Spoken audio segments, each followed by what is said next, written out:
নমস্কার বন্ধুরা, এই মুহূর্তে আবহাওয়া নিয়ে সবথেকে বড় আপডেট। রাতভর বৃষ্টির পর লক্ষ্মীবারের সকালে স্বস্তি মিলছে বঙ্গবাসীর। তাপমাত্রা কমেছে অনেকটাই, জ্বালাপোড়া গরম থেকে মিলেছে মুক্তি।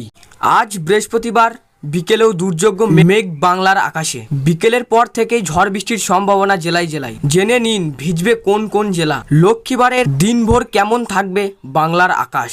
আজ বৃহস্পতিবার সকাল থেকেই আংশিক মেঘলা কলকাতার আকাশ।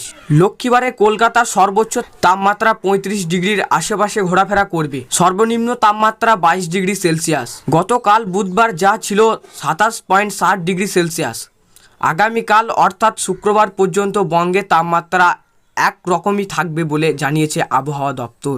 আগামী কয়েক ঘন্টার মধ্যে ফের বৃষ্টিতে ভিজবে কলকাতা সহ একাধিক জেলা।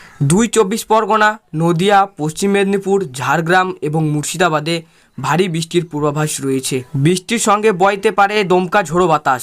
ঘন্টায় 50 থেকে 60 কিলোমিটার বেগে হাওয়া বইতে পারে। ইতিমধ্যেই বেশ কিছু জেলায় জারি কমলা সতর্কতা। শুধু দক্ষিণবঙ্গেই নয়, উত্তরবঙ্গের আকাশেও দুর্যোগ ঘন ঘটা। উত্তরবঙ্গের 8টি জেলায় ঝড় বৃষ্টির সম্ভাবনা রয়েছে। দিনাজপুর, মালদা ও দার্জিলিং এর ভারী থেকে অতি ভারী বৃষ্টির সম্ভাবনা প্রবল।